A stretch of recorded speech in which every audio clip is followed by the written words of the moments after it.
Hi guys, it's Mrs. Longmire here. We're going to start a whole new reading series on how readers question and predict when they read. They question.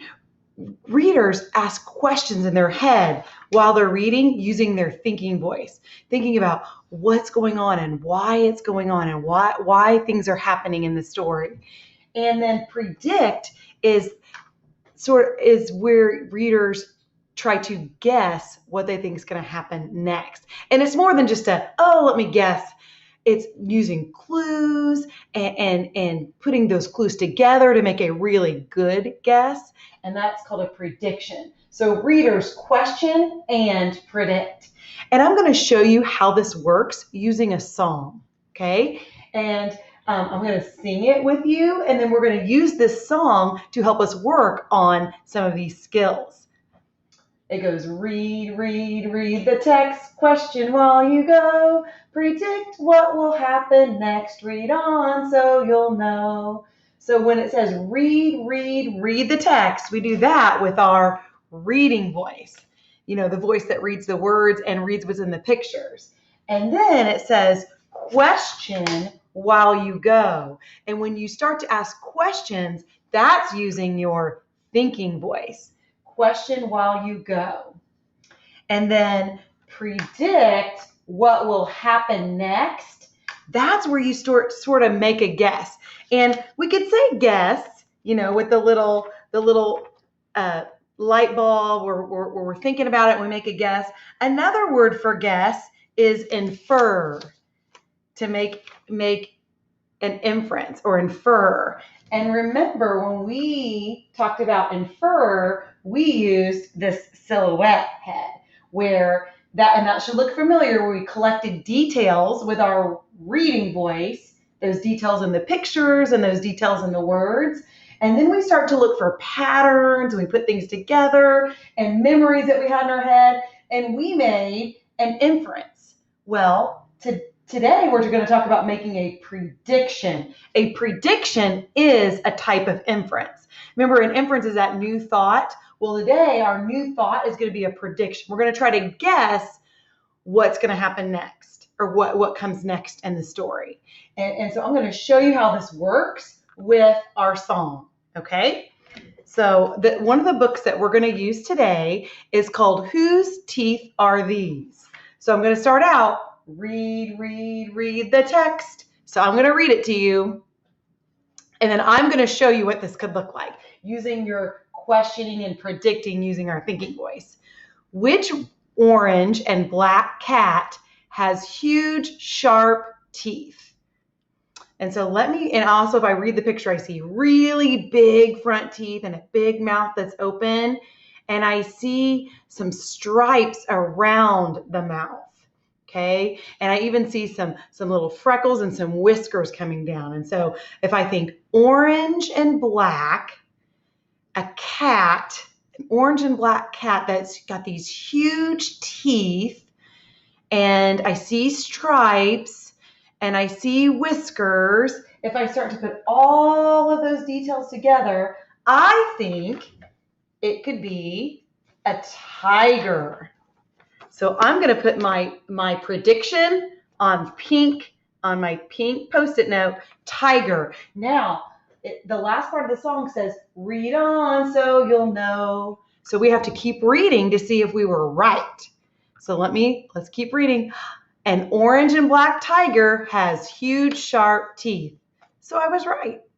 Now, so sometimes when you're right, I've seen kids before go, yes, all right, yeah, and have a big party. Well, readers don't really do that. They don't have a party when they're right. They just say, I was right. Or if I was wrong, I'm not going to go, man, I'm so stupid. No. We don't feel sorry for ourselves either. Readers don't do that. They just they confirm, which means, I was right, with a little check mark. They confirm, or they adjust, which means, I was wrong. See, I've got the X there, but I'm going to try to figure out, I'm going to adjust my answer. Okay, so I'm going to put those on our chart. Confirm, after you read on, you either confirm you were right, or you adjust your thoughts and move on. Okay? All right, let's try another one. I'm going to still have you watch me do it, okay? So, whose cone-shaped teeth snap together to catch dinner?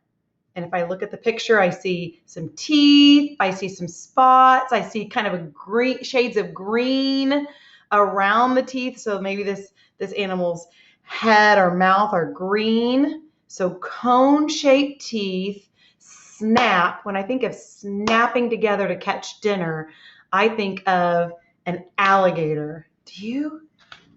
An alligator. That's my inference. So snapping teeth, green. I put all those clues together to predict an alligator. Let's see if I was right. Says this crocodile's cone-shaped teeth snap together to catch dinner.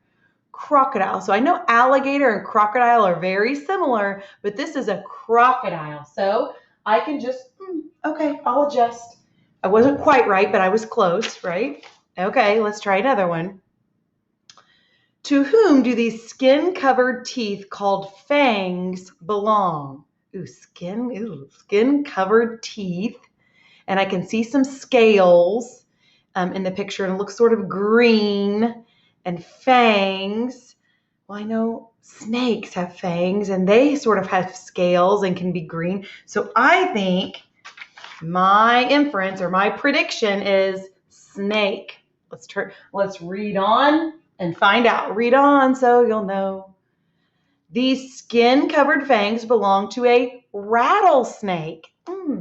So I was sort of right with snake, but this was even more specific, a rattlesnake. So I'll adjust. Okay, rattlesnake. But I was close, wasn't I? Okay. Which fish belong to these teeth shaped like triangles? And then if I look at the picture, I see teeth in a big mouth, and I know fish and fish that have teeth. If I put those clues together, I've heard of fish called piranha, that have their fish with teeth like that. So my prediction is piranha. Let's read on and see if I was right. A piranha belongs to these teeth shaped like triangle. Ooh, look at his face. He's kind of got a scary face, doesn't he? Piranha. Okay, let's try another one. Which furry brown animal has teeth that never stopped growing? So the question is which animal, right? So has furry and brown and teeth that never stop growing. And if I look at the picture, it almost looks like little whiskers and these long front bottom teeth. Well, I was thinking about this furry brown animal, maybe a beaver. I remember reading a book with Lola the other day, and it was about beavers' teeth and how they never stop growing. So I'm using some memories too, some things I already know about, and I know beavers are brown and furry, and they have long teeth. So my prediction is beaver. Let's turn the page. This furry brown groundhog has teeth that never stop growing. So even though beaver made sense to me, I'm going to adjust and it's a groundhog. Okay. Are you ready to try it? Let's try it with another book like this, only this one is Whose Nose Is This? Okay. And so I'll be the reading voice, and then I need you to use your thinking and start to look for clues to the question. The question is, whose nose is this? Okay. Whose nose is long and gray?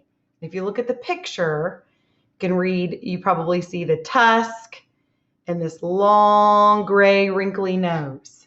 I want you to think about it. Can you put those clues together? Did you predict elephant? So did I. That long, gray, wrinkled nose and those tusks. Let's read on so we'll know. An elephant's nose is long and gray. So we were right. We can confirm that we were right. Let's try another one.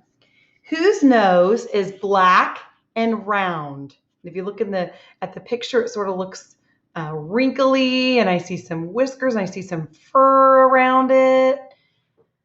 So black and round like that in the picture, and fur. Do you have a prediction? Did you say dog? That's what I'm thinking. Let's turn the page. This bulldog's nose is black and round. So we were close, right? But they gave a specific type, a bulldog. So we can adjust our thinking. Which animal has a nose with two pointy horns? And then if you look at the picture, you can see wrinkled skin and sort of grayish brown with these sharp pointy horns. Can you collect those clues? Pointy horns, gray and wrinkled. Can you make a prediction? Do you think rhino? Let's see. A rhino has a nose with two pointy horns. We were right. We can confirm. We were right. Whose nose is this with its funny folds? So this nose has folds, and you can see some whiskers, and I can see kind of tan fur around his nose. Have you ever seen a nose like that? Folds in it? I think it looks like a camel. Did you say camel? Kind of that folded nose kind of reminded me of a camel. And it's about the color of a camel. Let's turn the page. A camel belongs to this nose with the funny folds. We were right. Can confirm. It's a camel. Whose nose has holes that sit on top? So they have holes right here that sit on top of their head. And it's gray and sort of wrinkled, and it's got these little spots here. Can you make a prediction? Do you think hippo? Could it be hippo? Is that what you were thinking? A hippo's nose has holes that sit on top. There's his eyes and his whole body. So we can confirm we were right. It was a hippo. Great job. So let's sing our song again. And then I think you can take this song and you can take the strategies of collecting clues and making a prediction and answer to the question on your own. Okay? So let's read it together. Read, read, read the text question while you go. Predict what will happen next. Read on so you'll know.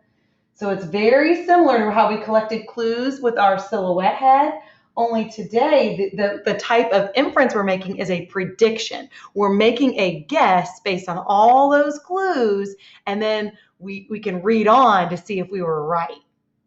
If you were in Mrs. Longmire's class, I would have you do this again, only with another book on epic that's called Whose Eyes Are These? It's very similar to the two books that we read today together, but this is called Whose Eyes Are These? So I would have you go through this book and read the text and answer the question, whose eyes, by making a prediction. Pull those clue plus clue plus clue together and make a prediction just like we did on the pink. And then turn the page and see if you were right. Confirm if you were right or adjust if you weren't quite right. Make an adjustment and then you keep reading. That's what good readers do. So if you were in Mrs. Longmire's class, that's what I would have you do next. But your teacher might have a better idea.